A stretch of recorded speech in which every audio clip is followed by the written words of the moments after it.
Hello everyone, welcome to my channel. This is Priya Bhargav. Today we are going to do a subsection of Unit 1. Unit 1 is from Block 1 MPCE 012, that is MAPC second year clinical psychology students. This video is for you. I have finished some section from this unit already and posted the video. This is the second one from this unit. So there would be only two videos from this unit. Kindly check the links in the description section for more information. You will get the link related to this unit. Now, before I start, I would like to request you guys to subscribe my channel, share this video and please share, क्योंकि मुझे लगता नहीं है कि ज़्यादा लोग बच्चे students जो पढ़ते हैं वो शेयर भी करते हैं अपने ग्रुप्स में और लाइक कमेंट तो करें ही, साथ में एक और काम करना है आपको, आप वीडियो स्किप ना करें जहाँ तक हो सके. आई अंडरस्टैंड आपके एग्ज़ाम टाइम है और आप अब इस वक्त नहीं, लेकिन जो एग्ज़ाम टाइम से पहले कभी पढ़ते हैं तो स्किप ना करें एड्स. उस ये जो भी बेनिफिट होगा वो अंडर प्रिविलेज स्टूडेंट्स के लिए यूज़ होगा. Now let us start with the topic. We have already covered psychodiagnostics. Psychodiagnostic क्या होता है, then testing, assessment, clinical practice हम कर चुके हैं, वेरिएबल डोमेन्स कर चुके हैं जहाँ पे performance variable and personality variables के बारे में हमने बात की थी. आज का टॉपिक है, थोड़ा ज़्यादा हो, बड़ा चैप्टर है आज का और आज थोड़ा ज़्यादा टाइम लग सकता है. Data sources for psychological assessment, यानी कि हम कहाँ साइकोलॉजिकल असेसमेंट जब करते हैं, यानी किसी इंसान की साइकोलॉजी को की असेसमेंट कर रहे होते हैं, टेस्टिंग कर रहे होते हैं, तो कहाँ कहाँ से हमें डाटा मिल सकता है, किन किन जगहों से मिल सकता है. यानी बेसिकली हम तरह तरह के टेस्ट्स के बारे में बात करेंगे जिनको सब ग्रुपिंग की गई है कि किसी टेस्ट से हमें बिहेवियर पता चलता है, किसी से हमें उसकी इंटेलिजेंस पता चलती है, किसी से हमें कुछ और ट्रेट पता चलता है. तो इसीलिए डाटा सोर्सेस अलग अलग होने चाहिए, तभी हम किसी इंसान के बारे में ज़्यादा जान सकते हैं. तो जितने भी असेसमेंट मेथड्स हैं, 80% जो है वो क्वेश्चनियर या फिर ऑब्जेक्टिव टाइप के टेस्ट ही होते हैं जब हम असेसमेंट मेथड्स यूज़ करते हैं. जो साइकोलॉजिस्ट हैं वो इसके अलावा और भी कुछ नॉन क्वेश्चनियर टेक्निक यूज़ करते हैं, नॉन टेस्ट मेथड्स यूज़ करते हैं, सो दैट वो क्रॉस चेक कर सकें कि जो उन्होंने ये ऑब्जेक्टिव टाइप टेस्ट में आंसर्स निकाले हैं क्या वो इन नॉन क्वेश्चंस में भी सेम आ रहा है कि नहीं आ रहा है, सो दैट डायग्नोसिस में आसानी हो. जैसे कि clinical assessment, behaviour observation and interview data, ये साइको फिजियोलॉजिकल डाटा को भी हम कंसीडर करेंगे इसके अलावा, सो दैट इंटरव्यू को भी यूज़ करेंगे हम, और बाकी एक्स्ट्रा इन्फॉर्मेशन मिल जाए तो वो भी हम यूज़ करेंगे, सो दैट हमें एक पर्टिकुलर इन्फॉर्मेशन एक्चुअल वे में मिल सके. सो पहले टाइप का जो डाटा है जो हमें मिलता है वो है एक्चुरियल और बायोग्राफिकल डाटा, जिसे कहते हैं एक्टूरियल and biographical data.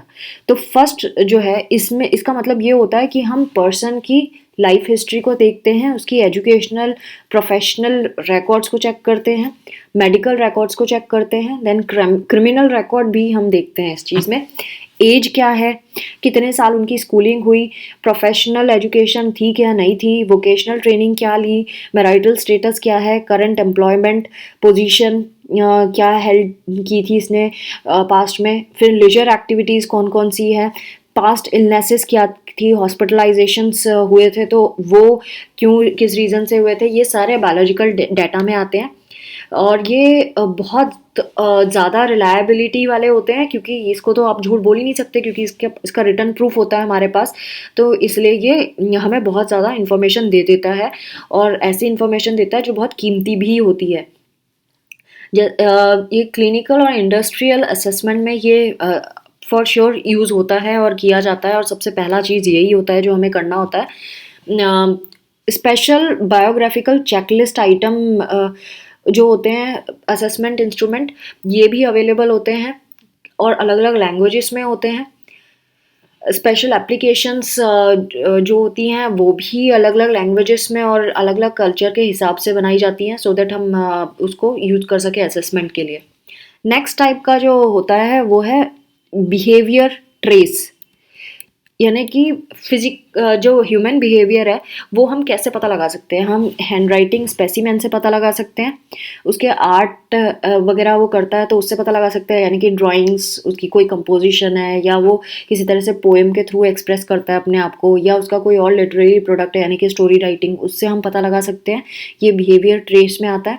And then अगर बच्चा खेल रहा था प्लेग्राउंड में तो उसने ग्राउंड में क्या चीज़ें छोड़ दी, उससे पता लगा सकते हैं। उसकी स्टाइल से पता लगा सकते हैं कि वो कितना नीट एंड टाइडी होता है या कितना ऑर्गेनाइज्ड है या क्योटिक है। इससे हमें पता लग सकता है बिहेवियर ट्रेस। देन जो लिविंग एनवायरनमेंट है घर में, वो उसने अपने लिविंग एनवायरनमेंट को कैसा रखा हुआ है घर में, उससे पता लगा सकते हैं हम। उसके अपीयरेंस से पता लगा सकते हैं, जैसे कि अगर उसने कहीं नाखून तो नहीं खाता है बच्चा, या किस तरह के कपड़े पहनता है, उससे हम उसके बिहेवियर ट्रेस को पता लगा सकते हैं। लेकिन इसकी जो वैलिडिटी होती है वो लिमिटेड होती है। इसके कुछ एग्जाम्पल भी हैं, जैसे कि ग्राफोलॉजी, हैंड राइटिंग एनालिसिस को ग्राफोलॉजी कहते हैं। ये बहुत टाइम से पता है लोगों को और यूज़ कर रहे हैं, लेकिन इसकी वैलिडिटी पे थोड़ा सा डाउटफुल केस है, क्योंकि ये मूड पे भी डिपेंड करता है। और हो सकता है समबडी इज़ इंजर्ड तभी भी उसकी हैंडराइटिंग चेंज हो जाती है, या पॉस्चरल डिफेक्ट, या जिस फर्नीचर पे बैठा है उसकी वजह से भी चेंज हो सकती है। तो बहुत सारे फैक्टर्स हैं, इस वजह से ये इतना ज़्यादा वैलिड नहीं माना गया है। बिहेवियरल ट्रेस वेरिएबल जो है, ये वैल्यूएबल इंफॉर्मेशन फिर भी प्रोवाइड कर सकता है क्लिनिकल कॉन्टेक्स्ट में। और जब हम असेसमेंट हाइपोथेसिस लिख रहे होते हैं उस टाइम पे, डेवलपमेंटल स्टेज के टाइम पे, ये काफ़ी हेल्पफुल होता है।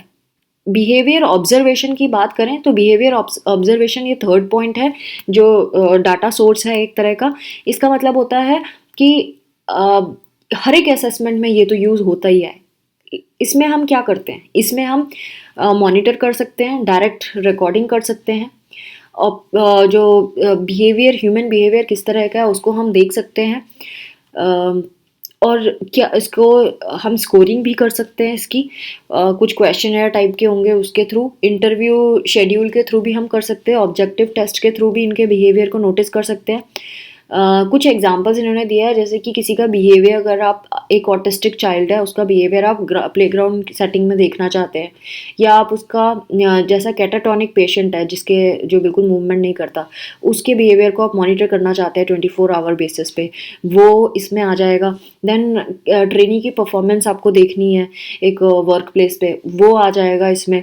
या मूड स्विंग्स किसी के होते हैं जो साइकोथेरेपी के पेशेंट है, तो अलग अलग सेशंस में उसमें क्या चेंजेस आए हैं वो भी बिहेवियर असेसमेंट में आ जाता है। नेक्स्ट है behaviour rating. Behaviour rating assessments जो होते हैं किसी पर्सन के, ये हम उसी इंसान को बोलते हैं कि आप इवेलुएट करो अपना एक स्केल पे, कि आप अपने अपने बिहेवियर को चेकलिस्ट में या फिर बिहेवियर स्केल में ग्रेड करो कि आप किस लेवल का बिहेवियर शो करते हो, आप इस तरह का कितना है, आप में गुस्सा कितना लेवल का है, 5 है, 4 है, 3 है, 2 है, कैसा है। सो ये डायरेक्ट ऑब्जर्वेशन में भी हम कर सकते हैं किसी का, बिहेवियर रेटिंग मेथड से भी करते हैं हम।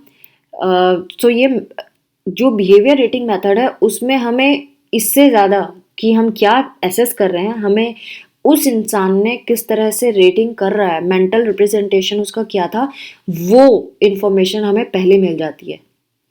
उसके बिलीव्स क्या हैं, ये चीज़ें पहले मिल जाती हैं एज़ कम्पेयर टू हम क्या एसेस कर रहे हैं जब हम बिहेवियर रेटिंग करते हैं। ये clinical and industrial organisational psychology में यूज़ होता है, साइकोथेरेपी रिसर्च में भी यूज़ होता है ये चीज़ें। और मॉडर्न टेक्स्ट बुक में ये भी दिया है कि पर्सनैलिटी रिसर्च जब यूजुअली की जाती है, डिवाइस की जाती है, तो रेटिंग स्केल किस तरह के होते हैं और कैसे हम उसमें पता लगा सकते हैं error variance. Expressive behaviour next source है, डाटा सोर्स है। एक्सप्रेसिव बिहेवियर का मतलब होता है कोई पर्सन किस तरह का दिख रहा है, किस तरह से मूव कर रहा है, किस तरह से बोल रहा है, अपने करंट इमोशन को किस तरह से वो शो कर रहा है, एक्सप्रेस कर रहा है, उसके फीलिंग्स क्या हैं, मोटिव्स क्या हैं, ये सारे इसी में आ जाते हैं। कोई अगर ग्रिम लुकिंग फेस है, या ट्रेम्बल कर रहा है, या उसका रेड फेस हो गया है, या उसके फोरहेड पे स्वेटिंग आ रही है, या वो वॉक करने में हेसिटेंट वे में वॉक कर रहा है, या बहुत ज़ोर से बोल रहा है, या फिर बहुत एंशियस है, soft voice anxiously soft voice है, या इस तरह की चीज़ें, ये सब एक्सप्रेसिव बिहेवियर में आ जाता है। एक्सप्रेशन का मतलब होता है स्टाइलिस्टिक एट्रीब्यूट्स जो पर्सन के बिहेवियर में दिखाई देते हैं। सो हम इससे इन्फेरेंस निकाल सकते हैं कि उसका स्टेट ऑफ माइंड कैसा है, उसकी इमोशनल टेंशन कैसी है, उसका फीलिंग ऑफ स्टेट कैसा है, ये सारी चीज़ें हम पता लगा सकते हैं। कुछ अप्रोचेस और आगे बढ़ गई हैं इसके अलावा, जिसमें हम gross bodily movement expression check कर सकते हैं। और भी रिसर्चेस हो रही हैं जिसमें हम ये पता चला है कि जो भी साइकोलॉजिकल असेसमेंट या ऑब्जर्वर ट्रेनिंग होती है, उसमें एज अ टीचिंग एड हम इसको यूज़ कर सकते हैं। नेक्स्ट है प्रोजेक्टिव टेक्निक, ये 6th होगा। यहाँ पे आप ये जो लास्ट डिजिट देखते हैं, ये इसका काउंट होता है एक्चुअली। प्रोजेक्टिव टेक्निक जैसे कि आपको पता ही है, रोशे के बारे में आपने पढ़ा ही है, रोशे इंक ब्लॉट टेस्ट। तो इसमें क्या होता है, जो पर्सन जब अनविलिंग होता है या विलिंगली भी कुछ चीज़ एक्सप्रेस कर रहा है, तो उसके सबकॉन्शियस माइंड में जो चीज़ें चल रही हैं वो अनकवर हो जाती हैं, उसके मोटिव्स, उसके इमोशंस पता चल जाते हैं। और कभी कभी क्या होता है, इंसान खुद भी नहीं अवेयर होता कि उसके अंदर, उसके मन में क्या चल रहा है। तो ये प्रोजेक्टिव टेक्निक से बहुत सारे प्रोजेक्शंस हो जाते हैं, उसके रिस्पॉन्स से हमें पता चल जाता है कि वो क्या सोचता है, उसके क्या किस तरह का वो फील करता है। ये मेथड जो है, इसमें कुछ चीज़ें कमी भी है। इसमें क्या कमियां हैं, स्कोरिंग की, ऑब्जेक्टिविटी की, साइकोमेट्रिक रिलायबिलिटी की भी कमी है। फिर भी ये बहुत popular, specially Rorschach scale, Rorschach ink blot test बहुत ज़्यादा पॉपुलर है। रिलायबिलिटी और ऑब्जेक्टिविटी को कंसर्न करें, अगर उसको आप ध्यान में रखें तो भी। टेट टेस्ट आता है। टेट टेस्ट जो है, ये भी बहुत बढ़िया टेस्ट माना गया है, जो असेसमेंट हाइपोथेसिस को डिड्यूस करने में हेल्प करता है। बहुत यूज़फुल मेथड है ये। और ये बेसिकली किसी के मोटिवेशन को जज करने के लिए बनाया गया है। हम किसी पर्टिकुलर मोटिवेशन वेरिएबल को हम असेस कर सकते हैं, जैसे कि अचीवमेंट मोटिवेशन के बारे में पता कर सकते हैं। लेकिन अगर आप देखें तो ये फिर भी इतना ज़्यादा यूज़ नहीं होता, क्योंकि बहुत कंफ्यूजिंग भी है। ये सब्जेक्टिव वे में जजमेंट होती है इसमें, इस वजह से। बहुत सारे साइको डायग्नोस्टिक असेसमेंट्स हैं जिसमें इंटरव्यूज़ भी लिया जाता है, और वो इंटरव्यूज़ जो है वो ट्रुथफुल कंपोनेंट है एक, बहुत एंसिलरी, मतलब बहुत सच्चा, ट्रुथफुल, जिस पे आप रिलाय कर सकते हैं, ऐसे कंपोनेंट होते हैं। और पर्सनल कांटेक्ट बनाने का एक तरीका है इंटरव्यू मेथड।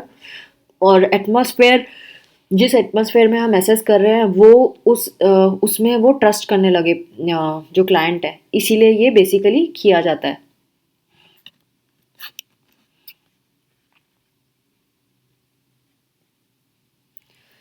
बहुत सारे spectrum of interview techniques are available, यानी कि बहुत तरह तरह के इंटरव्यू टेक्निक्स अवेलेबल हैं, जो डिफरेंट डिफरेंट पर्पस के लिए होते हैं, डिफरेंट डिफरेंट असेसमेंट कॉन्टेक्ट्स के लिए बनाए जाते हैं।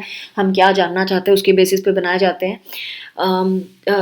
हम इंटरव्यू के थ्रू एक्सप्लोर कर सकते हैं। साइकोलॉजिस्ट बेसिकली यही एक्सप्लोर करते हैं कि प्रॉब्लम जो हाथ में है हमारे, उसको हम कैसे उसके बारे में इंफॉर्मेशन कलेक्ट कर सकें और एक असेसमेंट हाइपोथेसिस तैयार कर सकें। जो इंटरव्यू है, इंटरव्यू कई तरह के होते हैं, स्ट्रक्चर्ड, अनस्ट्रक्चर्ड। जो स्ट्रक्चर्ड होते हैं उसमें क्वेश्चंस बिल्कुल लिस्ट डाउन होते हैं और स्ट्रिक्टली उसको फॉलो करना पड़ता है स्टेप बाय स्टेप। अनस्ट्रक्चर्ड होते हैं जो आप रेंडमली कैसे भी पूछ सकते हैं with your ease and as the person is responding to you. And semi structured वो होते हैं जो आधे स्ट्रक्चर्ड होते हैं, आधे अनस्ट्रक्चर्ड होते हैं, यानी कि पेशेंट से आपने जब क्वेश्चन किया पहला, उसने जो भी रेस्पॉन्स दिया उसके बेसिस पे आप जितने भी लिस्ट में क्वेश्चन है उसके आगे पीछे करके आप पूछ सकते हैं, और वो इंसान कितना भी एक्सप्लेन कर सकता है, कोई शॉर्ट आंसर देने की ज़रूरत नहीं है। एक स्ट्रक्चर्ड क्लिनिकल इंटरव्यू, SCID के नाम से भी जानते हैं, ये एक एग्जाम्पल है। फिर एक क्वेश्चनियर्स करके है एक, जो डाटा सोर्स है, ये 7th है। इसमें हम personality inventories, interest surveys, attitude और ओपिनियन शेड्यूल्स, ये सारे के सारे स्ट्रक्चर्ड इंटरव्यू हैं जो लिखे गए हैं, जिसमें MCQs में रेस्पॉन्स करना पड़ता है। टिपिकल क्वेश्चनियर के बारे में बात करें तो हर एक जो क्वेश्चन या स्टेटमेंट होगा उसको इस तरीके से आंसर किया जाएगा। उसमें 2 या 3 रिस्पॉन्सेज हो गए, येस नो में हो सकता है, या ट्रू, कैन नॉट से, अनट्रू, इस तरह से हो सकता है। क्लिनिकल पर्सनालिटी क्वेश्चनर जो है वो है MMPI, जिसे मिनेसोटा मल्टीफेजिक पर्सनालिटी इन्वेंट्री कहते हैं। इसमें जो कंटेंट होता है ये कंफर्म क्लिनिकल सिम्टम्स और सिंड्रोम्स को देख के बनाया गया है।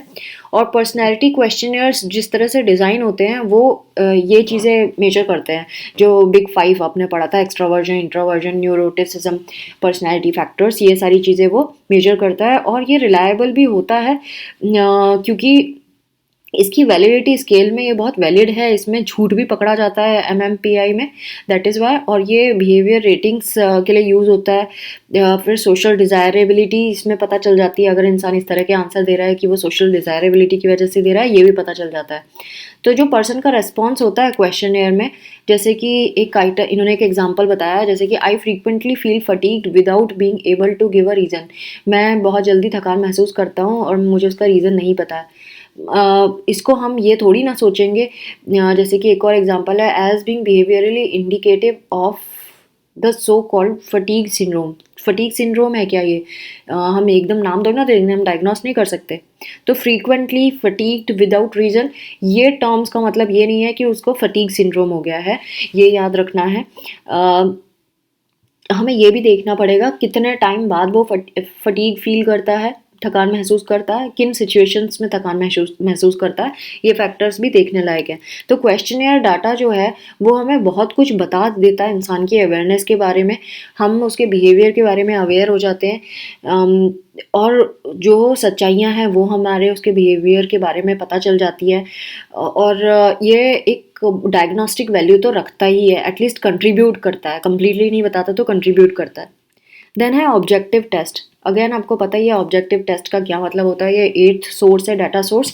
ऑब्जेक्टिव टेस्ट हम बना सकते हैं जिसमें क्वेश्चंस, प्रॉब्लम्स जो होते हैं वो इस तरह से, इस मैनर में रिप्रेजेंट किए जाते हैं, उसके क्वेश्चन के आइटम्स जो उस इंसान के ट्रेट के बारे में बता देते हैं। तो ये ऑब्जेक्टिव टेस्ट कैसे भी हो सकते हैं, ओवरऑल पर्सनैलिटी को जानने के लिए भी हो सकते हैं और सिंगल पर्सनैलिटी को जानने के लिए भी हो सकते हैं। तो वैसे तो ऑब्जेक्टिव का मतलब होता है कि हम एडमिनिस्ट्रेट करेंगे, स्कोरिंग करेंगे, एंड ऑब्जेक्टिव जो टेस्ट डेवलपमेंट होगा उसके बारे में हम पता लगा पाएंगे। सो फुल स्पेक्ट्रम के लिए, जैसे कि मैंने कहा, फुल स्पेक्ट्रम के लिए भी होता है इसमें आइटम्स। और ये भी जो टेस्ट होते हैं 2 तरह के होते हैं, एक इंडिविजुअल टेस्ट भी हो सकता है, ग्रुप टेस्ट भी हो सकता है। इंडिविजुअल होता है जब एक पर्सन के ऊपर एडमिनिस्टर किया जा रहा है साइकोमोटर परफॉर्मेंस देखने के लिए या परफॉर्मेंस टेस्ट के लिए। जैसे कि परफॉर्मेंस टेस्ट है जो बहुत ज़्यादा यूज़ होता है, वो होता है वायस, जिसको वेचेसलर एडल्ट इंटेलिजेंट टेस्ट भी कहते हैं। और दूसरा जो ग्रुप टेस्ट भी बनाए गए हैं, ज़्यादातर ग्रुप टेस्ट जो होते हैं उसमें एग्जामिनर सबको बुकलेट दे देता है जिसको पढ़ के उसके आंसर करने होते हैं पर्सन को, और ये पेपर पेंसिल टेस्ट होता है बेसिकली। नाउ आगे हम करेंगे, नेक्स्ट है 9th psychophysiological data. Psychophysiological data collect करने के लिए ये नर्वस सिस्टम पे बेस्ड टेस्ट होते हैं। और इसमें जो और इन्वॉल्वमेंट होती है वो हमारे हार्मोन्स की और इम्यून सिस्टम की इन्वॉल्वमेंट होती है। तो किस तरह से हमारे दिमाग पे असर करता है हमारा सिस्टम, उसको टेस्ट करने के लिए कुछ टेस्ट अवेलेबल हैं जो हम अप्लाई करते हैं इन लोगों पे। जैसे कि अगर हमें ब्रेन की प्लास्टिसिटी को चेक करना है, ब्रेन फंक्शन प्लास्टिसिटी को या ब्रेन एक्टिविटी को चेक करना है, तो जो टेस्ट यूज़ होते हैं वो है EEG, जिसे इलेक्ट्रोएन्सेफेलोग्राम कहते हैं।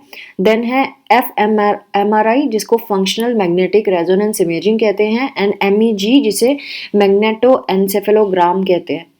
और अगर हमें हार्मोन और इम्यून सिस्टम पैरामीटर्स को भी इसके अलावा हम चेक करेंगे, रेस्पॉन्स पैटर्न को चेक करेंगे, पेरिफेरल साइकोफिजियोलॉजिकल रेस्पॉन्सेस को भी हम चेक करेंगे, ऑटोनॉमिक नर्वस सिस्टम के थ्रू कैसे वो एक्ट करती है वो भी चेक करेंगे, कार्डियोवैस्कुलर सिस्टम के रेस्पॉन्स पैटर्न भी हम चेक कर सकते हैं इलेक्ट्रोकार्डियोग्राम से, जिसे ECG कहते हैं।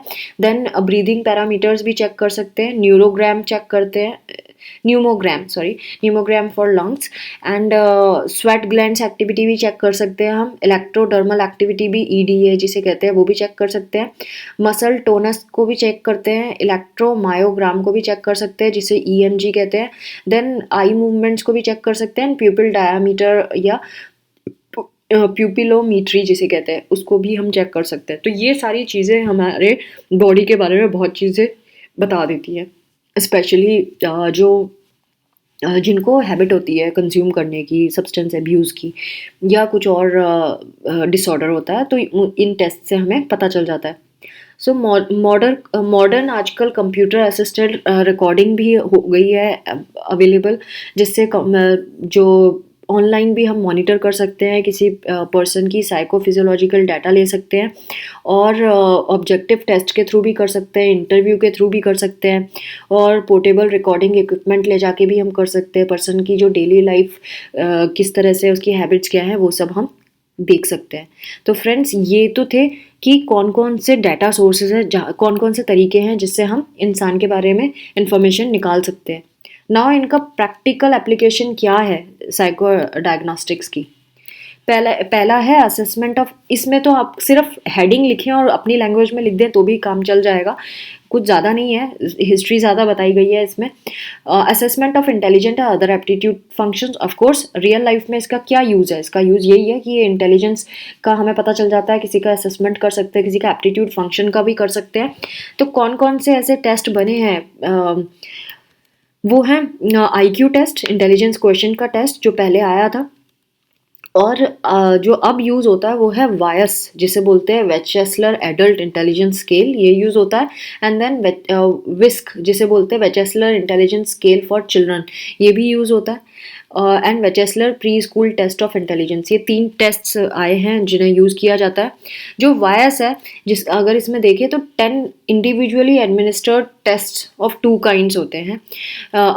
इंडिविजुअली मतलब एक के बाद एक साथ नहीं अप्लाई करते, एक के बाद एक अप्लाई करते हैं। 10 इंडिविजुअली एडमिनिस्टर्ड टेस्ट हैं और ये 2 तरीके के होते हैं। पहला है वर्बल टेस्ट और दूसरा है परफॉर्मेंस टेस्ट। जो वर्बल टेस्ट है उसमें general information, general comprehension, digit memory span, arithmetic reasoning, finding similarities of concepts, ये आ जाता है वर्बल टेस्ट में। 5 परफॉर्मेंस टेस्ट में digit symbol substitution, arrangement pictures according to the sequence of a story, completing pictures, mosaic test block design, then object assembly of 2-dimensional puzzle pictures, ये सारी इसमें आ जाती हैं। इसमें 3 IQ स्कोर्स होते हैं, verbal IQ, performance IQ and total IQ, ये चेक हो जाता है वायस में। So very interesting test. और मोस्ट रीसेंट एग्जांपल जो है जनरल इंटेलिजेंस टाइप टेस्ट का, वो है Kaufman assessment battery. Different aptitude assessment test के भी कुछ टेस्ट हैं जो यूज़ होते हैं और वो फैक्टर एनालिसिस पे बेस्ड होते हैं और multi trait studies of intelligence करते हैं। उनमें कौन कौन से आते हैं? उन टेस्ट के नाम हैं Thurstone's primary mental ability test, जिसे PMA थर्स्टोन एंड थर्स्टोन बोला गया है। Then differential aptitude test battery, ये डैट बोला जाता है, DAT test. And then kit of reference test for cognitive factors, ये सारे असेसमेंट अप्रोच को फॉलो करते हैं। Then again Wechsler memory scale भी एक स्केल है। Special performance tests for neuropsychological assessment है ये ऑफ ब्रेन डैमेज पेशेंट्स, मतलब जिन पेशेंट्स का ब्रेन डैमेज हुआ है उनका न्यूरो फिजियोलॉजिकल असेसमेंट करने के लिए जो हम टेस्ट यूज़ करते हैं उसको बोलते हैं वेचेसलर मेमोरी स्केल। और अगर हमें डिमेंशिया का भी डायग्नोसिस करना है या फिर स्पेशल सेंसरी और साइकोमोटर फंक्शंस को चेक करना है या मेंटली हैंडीकैप पर्सन के बारे में को असेस करना है, उनको असेस करना है, तो भी हम ये वेचेसलर मेमोरी स्केल यूज़ करते हैं। तो ये आपको ध्यान रखना होगा। सेकेंड एप्लीकेशन जो है वो है psychological assessment in clinical context. अगर हमें क्लिनिकल कॉन्टेक्स्ट में किसी का साइकोलॉजिकल असेसमेंट करना है तो MMPI तो है ही, आपको पता ही है, बहुत पॉपुलर है। और जो टेस्ट है उसमें वो है टेलर मैनिफेस्ट एंग्जाइटी स्केल, ये भी यूज़ होता है। पर्सनालिटी क्वेश्चनियर है जो 16 PF बोला जाता है, 16 पर्सनालिटी फैक्टर टेस्ट क्वेश्चनियर, ये भी बहुत पॉपुलर है, ये भी यूज़ किया जाता है। फिर और भी टेस्ट है जो मल्टी स्केल क्वेश्चनियर है, जो बहुत सारे चीज़ें टेस्ट करने के लिए यूज़ होते हैं, जैसे बैक डिप्रेशन इन्वेंट्री हो गया, असेसमेंट इंस्ट्रूमेंट्स जिनसे हम फोबिक एंड ऑब्सेसिव सिम्टम्स पढ़ सकते हैं, जान सकते हैं। और बहुत रिसेंटली जो आए हैं वो interview and diagnostic inference schedules हैं जिनको हम यूज़ कर सकते हैं, जो आईसीडी और डीएसएम दोनों ने पास किए हुए हैं टेस्ट।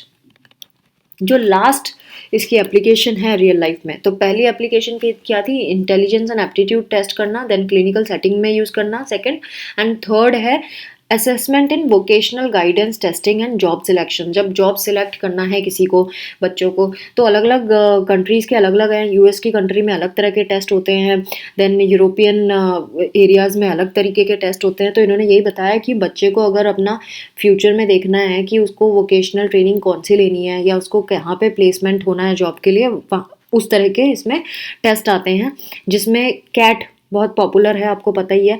तो कैट ऐसा टेस्ट है जिसको इस तरह से बनाया गया है जिससे हमें इंसान के एप्टीट्यूड के बारे में पता चल जाता है। एंड अगेन इसको और भी सिमुलेशन टेक्निक्स भी आगे फ्यूचर में इसमें आ जाएंगी। तो friends, this was all about unit 1 जो आज मैंने आपके लिए फिनिश कर दिया। आई होप मेरे वीडियोज़ आपको यूज़फुल लगते हैं। अगर ऐसा है तो please do not forget to subscribe, like and share करना बिल्कुल ना भूलें आप। मुझे ऐसा लगता है कि जिस तरह से सब्सक्राइबर्स जिस रेट से बढ़ते हैं वो बहुत स्लो है रेट। सो आई थिंक थोड़ा शेयरिंग में ढीले हो गए हैं आप लोग। सो जिस तरह से मैं आपके लिए वीडियोस बना रही हूँ और आपकी हेल्प कर रही हूँ, वैसे आप भी लोगों तक ये वीडियोस पहुँचाएं और लोगों की हेल्प करें। आई होप आप इस बात को मानेंगे, एंड लाइक करना और शेयर करना बिल्कुल ना भूलें। और एड्स अगर हो सके तो स्किप ना करें, क्योंकि इसका बेनिफिट अंडर प्रिविलेज बच्चों के लिए जाएगा। Thanks for watching, take care of yourself, bye bye.